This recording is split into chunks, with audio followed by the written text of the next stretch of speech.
बंधु मैंने 29 मार्च 2025 को लागिबाकु जाउछि एही वर्षर प्रथम सूर्य पराग। एही दिन चैत्र अमावास्या रहुछि। तो आपण माने एही दिन लुणर एही विशेष प्रयोग निश्चय करंतु, कारण एही दिन समस्त दैवी शक्ति गुड़िकर प्रभाव बहुत कम हो जाय थाए एवं नकारात्मक शक्तिर प्रभाव बढ़ी जाय थाए। तेबे आपण माने जानी रखिबा उचित जे लुण आम घरर रोषेई घरर एक गुरुत्वपूर्ण जिनिस हेबा सहित घरर नकारात्मक शक्ति को कम करिवारे मध्य एहार भूमिका अधिक रही थाए। गृहरे नकारात्मक शक्ति बढ़िबा द्वारा आम गृहरे दैवी शक्ति गुड़िक कम हो जाय थाए, जहा फलरे आम गृहरे दुख, दारिद्र्य, क्लेश एसबु देखा देई थाए। तो आपण जदि निज गृहरु नकारात्मक शक्तिर प्रभाव कम करबाकू चाहुचंती एवं समस्त देवादेवींकर कृपा प्राप्त करबा पई चाहुचंती, आपण माने जदि चाहुचंती आपणक गृहरे मां लक्ष्मींकर स्थायी वास हेउ, तो निश्चित भावरे एही दिन आपण लुणर एही प्रयोग निज गृहरे निश्चित भावरे करंतु। लुणर एही प्रयोग करिबा द्वारा आपणक गृहरे थिबा समस्त नकारात्मक शक्तिर प्रभाव नष्ट होई जिवो एवं गृहरे सकारात्मक ऊर्जार वृद्धि हेबो। मो आज आपण मानकु लुणर एक एपरि चमत्कारी उपाय विषय कहिबाकू जाउछि, जहा आपणक जीवन रे एक बहुत बड़ परिवर्तन आनी पारी। एही भिडियोटी आपणक पई अत्यंत लाभदायक हेबो, सेथि पई भिडियोटी को स्किप न करी शेष पर्यंत निश्चय देखंतु। तेबे बंधु माने वैज्ञानिक दृष्टिकोण लुण तो केवल एक रासायनिक पदार्थ अटे, मात्र जदि आमे आमर हिंदू शास्त्र एवं मुनि ऋषि मानकर वक्तव्य को देखिबा, तेबे लुण हेउछि समुद्रर बीर्य एवं आपण माने जानती जे मां लक्ष्मी हेउछंती समुद्र देवंकर कन्या। तेबे आज मु आपणଙ୍କୁ लुणर किछि एपरि चमत्कारी उपाय विषय कहिबाकू जाउछि, जहाको जानि सारिला परे एवं आपण सेही सब उपाय गुडी को निजर जीवन रे व्यवहार करिबा परे आपण जीवन रे केउठारे भी असफल हेबे नाही। आपण जेउ भी कार्य करिवे सेथिरे निश्चय भाबरे आपण सफलता प्राप्त करिवे। एही उपाय गुडी को निज जीवन रे व्यवहार करिबा द्वारा आपणक जीवन रे केबे भी धन रे अभाव हेबो नाही। जदि आपणक घरे कोनोसी व्यक्ति को बेमारी लागी रहुछि, घरे सर्वदा अशांतिर वातावरण सृष्टि हेउछि, प्रत्येक सदस्य मानक भितरे मनांतर मतांतर हेउछि, आपण ऋण करज भार रे बुडी रहिछंती, चाकरी क्षेत्र रे आपणको पदोन्नति मिलु नाही किंबा समस्त जगार आपणको समस्यार सम्मुखीन हेबाकू पड़ुछि, तेबे एही उपाय को पालन करिबा द्वारा आपण से समस्त कष्टरु रक्षा पाई परिबे। से समस्त समस्या आपणकर समाधान होई जिवो। आपण मानकु लागि थाई पारे जे लुण गोटिए साधारण जिनिस, मात्र बंधु माने लुण भितरे एपरि चमत्कारी शक्ति रहिछि जहाकु कि प्रत्येक व्यक्ति जानि नथांती एवं जदि आपण एही चमत्कारी शक्ति विषय जानिचंती, तेबे जीवन रे आपण केबे भी धनर अभावर सम्मुखीन हेबे नाही। आपण माने जानती जे आम स्वास्थ्य उपरे भी लुणर केते गुरुत्वपूर्ण भूमिका रही थाए। जदि आम खाद्य रे लुणर मात्रा अधिक होई जाय तेबे मध्य असुविधा होई थाए एवं जदि आम खाद्य रे लुणर मात्रा कम होई थाए तेबे मध्य असुविधा होई थाए।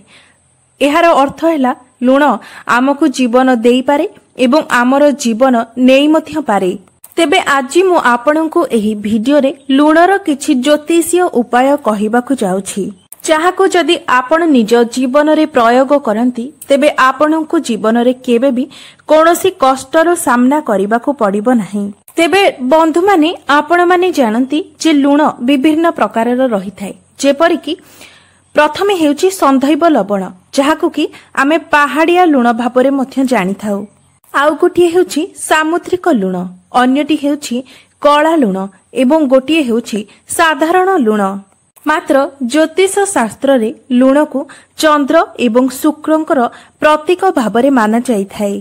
अनेक लोक लुण को राहुंकर मध्य प्रतीक भाबरे मानि थांती। सेथिपाई लुणर प्रयोग करी आपण समस्त दुष्ट ग्रह मानकु शांत मध्य करि पारिबे। ज्योतिष शास्त्र अनुसार लुण को चंद्र एवं शुक्रंकर प्रतीक भावरे माना जाइथाय। सेथिपाई जदि आपण लुण को कोनोसी स्टील किंबा लुहार डबारे रखुछंती तेबे एपरि करिबा द्वारा चंद्र एवं शनिकर मिलन होइथाय, जहाँकि अति अमंगलकारी होइथाय एवं एहा आपणक पई घातक मध्य होइथाय। जदि आपण निज घरे स्टील किंबा लुहा डबारे लुण रखुछंती तेबे एहा आपणक घर पई अत्यंत अमंगलकारी होइथाय। एहा आपणक गृहरे रोग एवं शोक वृद्धिर कारण होइथाय। आपण माने लुण को प्लास्टिक डबारे मध्य रखिबा उचित नुहे। सबुठारु भल जिनिस हेउछि काचर डबा। आपण माने जदि लुण को काचर डबारे रखंती तेबे लुणर कोनोसी खराब प्रभाव आपणकर गृह उपरे पड़ी न थाए। बंधु माने जानतरे अथवा अजानतरे जदि आपणक हातरो लुण तळे पड़ी जाए किंबा कोनोसी जागारु लुण तळे पड़ी जाए तेबे एहा अत्यंत अशुभ होइथाय। आपण माने जानती जे जदि लुण तळे पड़ी थाए तेबे एहा आपणक गृहरे ऋण बढ़ाइबार कार्य करिथाय एवं घरे अन्यान्य समस्या मध्य उत्पन्न होइथाय। अनेक व्यक्ति लुण नेबा परे लुण हातकु वस्त्ररे मध्य पोछि देइथांती, मात्र एपरि करिबा मध्य उचित नुहे।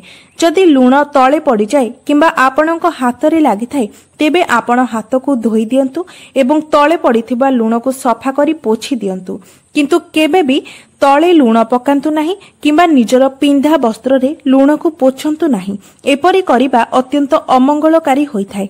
आपणक गृहरे एपरि करिबा द्वारा विभिन्न प्रकार समस्या उत्पन्न होइथाय। एपरि करिबा द्वारा आपणकर चंद्र एवं शुक्र ग्रह दुर्बल होई जाइथांती।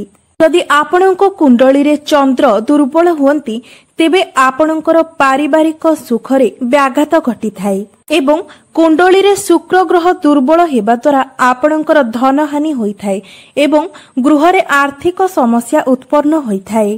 आपण माने जानि रखिबा उचित जे केबे कोनोसी व्यक्तिंकर हातकु सीधा सड़क भाबरे लुण देबा उचित नुहे। आपण एपरि करिबा द्वारा सेही व्यक्ति एवं आपणक मध्यरे संपर्क खराब हेबार संभावना रहिथाय। तेबे बंधु माने आगो को बढ़िबा पूर्वरु आपण वीडियोटी को लाइक करी चैनल को सब्सक्राइब करि दियंतु एवं कमेंट बॉक्स रे भक्ति एवं श्रद्धा हृदय जय मां लक्ष्मी निश्चय लिखंतु, जहा फଳରେ कि आपणको मां लक्ष्मीकर कृपा प्राप्त होई परिबो। तेबे बंधु माने आपणको गृहरु दारिद्र्यता दूर करिबा पई एवं मां लक्ष्मी को प्रसन्न करिबा पई आपण गुरुवार व्यतीत अन्य समस्त दिन गुडी करे निज घर को पानी रे लुण मिसाई सेही पानी रे निज घरे पोछा लगाइबा उचित। एपरि करिबा द्वारा आपणको गृहर समस्त नकारात्मक शक्ति गुड़िक नष्ट हो जाए। आपण माने जानती जे आम घर को प्रतिदिन विभिन्न लोक जीवा आसीबा करिथांती एवं सेमानंको पादरे जे धूली आसी थाए ताहा आम गृहरे नकारात्मक शक्ति सृष्टि करिथाए। सेही नकारात्मक शक्ति को दूर करिबा पई आपण प्रतिदिन पानी रे किछि लुण मिसाई घर को लिपा पोछा करिनेबा उचित। एपरि करिबा द्वारा आपणको गृह पवित्र होई जाय थाए एवं समस्त नकारात्मक शक्ति ठारो मुक्त होई जाय थाए, जहाकि मां लक्ष्मीकर आगमनर बाट मध्य फिटाई देई थाए एवं एहा सबुठारु भलो उपाय जहा द्वारा आमे मां लक्ष्मी को प्रसन्न करि परिबा। तेबे बंधु माने आउ गोटिए उपाय होछि, जदि आपण निज गृहरे धनर वृद्धि करिबा पई चाहुछंती तेबे आपण गोटिए काच ग्लास रे पूर्ण करी पानी नियंतु एवं सेही पानी रे आपण गोटिए चामच लुण मिसाई सेही ग्लास को नै नैऋत कोण रे रखि दियंतु। एपरि करिबा द्वारा मां लक्ष्मी अत्यंत प्रसन्न होइथांती एवं आपणकर धन रे वृद्धि होइथाए। बंधु माने आमे निजर बाथरूम रे मध्य लुण रखिबा उचित, कारण गृहर सबुठारु अधिक नकारात्मक सृष्टि करुथिबा स्थान हेउछि आमर बाथरूम। आपण माने जानती जे बाथरूम रे लैट्रिन मध्य संजोग होई रही थाए एवं सेठिरे आमे मलमूत्र त्याग करि थाउ, तेणु सेही जागाटी अपरिष्कार होई थाए। आपण माने जानती जे अपरिष्कार जगार ही अधिक नकारात्मक शक्ति सृष्टि होई थाए, तेणु आपण निजर बाथरूम रे एक काच पात्र रे किछि लुण रखंतु, जहा फଳରେ सेही स्थानर समस्त नकारात्मक शक्ति गुड़िक नष्ट होई जिवो। तेबे बंधु माने आपण माने जानती जे छोट पिलांको अनेक समय नजर लागि जाय थाए, तेबे जदि आपण एही नजर दोष को काटिबाकू चाहंती तेबे मध्य आपण लूणर व्यवहार करी एहाको करि पारिबे। तेबे एथिपाई आपण गोटिए चुटकी लूण नै जो व्यक्ति को नजर लगी से व्यक्ति शरीर चारिपाखरे 7 थर घुराई नियंतु एवं सेही लूण को कौनसी प्रवाहित जल रे प्रवाहित कराई दियंतु। एपरी करिबा द्वारा समस्त नजर दोष दूर हो जाई थाए। तेबे बंधु माने आपण जदि सबुदिन पाई रोग ठारू मुक्त रहिबाकू चाहुछंती किंबा आपणको गृहर कोनोसी सदस्य सबुबेले रोगग्रस्त हेउछंती तेबे एही समस्यार मुक्ति पाइबा पाई आपण सर्वदा पूर्व दिगको मुंड करी सुअंतु एवं निज सोइबा कक्षरे गोटिए काचर पात्र रे किछि संधैव लवण रखंतु। एपरी करिबा द्वारा स्वास्थ्य रे सुधार आसी थाए एवं सेही रोग धीरे धीरे समाप्त हो जाई थाए। मात्र मने रखंतु जे एथिपाई आपणको केवल संधैव लवणर व्यवहार करिबा उचित। साधारण लूणर एहा उपरे कोनोसी प्रभाव रही न थाए। तबे बंधु माने जदि आपणको कुंडली रे चंद्र एवं मंगलंकर दोष रहिछि एवं आपण चाहुछंती जे आपणको कुंडली चंद्र एवं मंगलंक दोषरु मुक्त हेउ तेबे आपण एथिपाई लूणर प्रयोग करी निज कुंडलीरु एही सबु दोष को कमाई देई पारिबे। सेथिपाई आपण 21 दिन पर्यंत एही उपायटी को करिबे। आपण किछि लूण नेई निज शरीर पाखरे 7 थर बुलाई दियंतु। शरीर चारिपटे 7 थर बुलाई दियंतु एवं सेही लूण को नै आपण कोनोसी प्रवाहित जल रे प्रवाहित कराई दियंतु।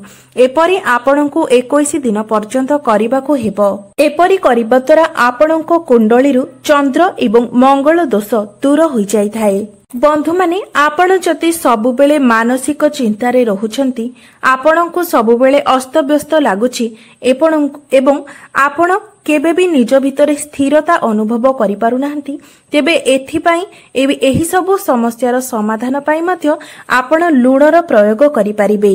एथिपाई आपण गोटिए चुटकी लूण नियंतु एवं निजर मुंड चारिपटे 7 थर बुलेई दियंतु। तापरे आपण एही लूण को नै कोनोसी वृक्ष मूलरे पकाई दियंतु। एपरि करिबा द्वारा आपण धीरे धीरे समस्त प्रकार मानसिक चिंतारू दूरे जाई पारिबे। आपणकर सब मानसिक चिंता धीरे धीरे कम हेबाको लागिबो एवं एहा द्वारा आपणकर मन मध्य शांत रहिबो। बंधु माने जदि स्वामी स्त्री भितरे संपर्क भल न थाए तेबे आपण निज गृहर समस्त कोण रे काच पात्र रे किछि किछि लूण रखंतु एवं प्रति सप्ताह रे एही लूण को बदलाई दियंतु। आपण सेही पुरुणा लूण को नै प्रवाहित जल रे प्रवाहित कराई दियंतु। एपरि करिबा द्वारा स्वामी स्त्री को संपर्क रे सुधार आसी थाए एवं स्वामी स्त्री खुशी रे रहिबाको लागि थांती। एबे आसंतु जानिबा आमे लूणर सेही चमत्कारी उपाय विषय। लूण डबारे आपण केउ दुईटी जिनिस रखिबा द्वारा आपणको गृह को माँ लक्ष्मी आकर्षित होई आसी थांती जहा फल कि आपणको गृह को अत्यंत धन लाभ मध्य होई थाए। आपण समस्त आर्थिक समस्यारू मुक्ति पाई थांती एवं आपणकर संचित अर्थ रे मध्य वृद्धि होई थाए। तेबे आपण लूण हेउछि शुक्रंकर प्रतीक एवं लवंग हेउछि शनिंकर प्रतीक एवं शुक्र एवं शनिंकर मिलन हेले एहा धनर जोग सृष्टि करि थाए जहा द्वारा आपणको गृह रे धन वृद्धि होई थाए। कारण ज्योतिषीय शास्त्र अनुसारे शुक्र एवं शनि परम मित्र अटंती। सेथिपाई जदि आपण लूण डबारे 5टी लवंग रखंती तेबे आपणको गृह रे केबे भी धनर अभाव होई न थाए। द्वितीय रे आपण लूण डबारे 5टी तुलसी पत्र रखंतु। आपण जानती जे लूण शुक्रंकर प्रतीक एवं तुलसी पत्र मध्य बुद्धंकर प्रतीक अटे। आपण जानती सबुज रंग हेउछि बुद्धंकर प्रतीक। जेते सबु सबुज रंगर वृक्ष रहिछि ताहा बुद्धंकर प्रतीक अटे। तेबे जदि आपण लूण डबारे तुलसी पत्र रखंती तेबे शुक्र ग्रह एवं बुध ग्रहंकर मिलन घटी थाए जहाकि आपणकर कुंडली रे बुध जोग सृष्टि करि थाए। एहा फलरे आपणको घररे धन वृद्धि होई थाए एवं आपणको घरे पिला मानकर बुद्धि मध्य क्षिप्र होई थाए। से माने बुद्धिमान होई थांती एवं आपणको सर्वदा माँ लक्ष्मीकर आशीर्वाद प्राप्त होई थाए। तेबे बंधु माने एहा थिला लूणर किछि उपाय ଯାହାଦ୍ୱାରା ଆପଣ ନିଜ ଗୃହରୁ ସମସ୍ତ ପ୍ରକାର ନକାରାତ୍ମକ ଶକ୍ତିକୁ ଦୂର କରିପାରିବେ ଏବଂ ଆପଣଙ୍କ ଘରେ ଧନର ବୃଦ୍ଧି ମଧ୍ୟ ହେବ। ଆପଣଙ୍କ ଗୃହରେ ମା ଲକ୍ଷ୍ମୀଙ୍କର ବାସ ହେବ ଏବଂ ଆପଣଙ୍କୁ କେବେ ବି ଆର୍ଥିକ ସଂକଟର ସାମ୍ନା କରିବାକୁ ପଡ଼ିବ ନାହିଁ। ତେବେ ବନ୍ଧୁମାନେ, ଯଦି ମୋର ଏହି ଭିଡ଼ିଓଟି ଆପଣମାନଙ୍କୁ ଭଲ ଲାଗିଥାଏ ତେବେ ଭିଡ଼ିଓଟିକୁ ଲାଇକ୍ କରି ଚ୍ୟାନେଲଟିକୁ ନିଶ୍ଚୟ ସବସ୍କ୍ରାଇବ୍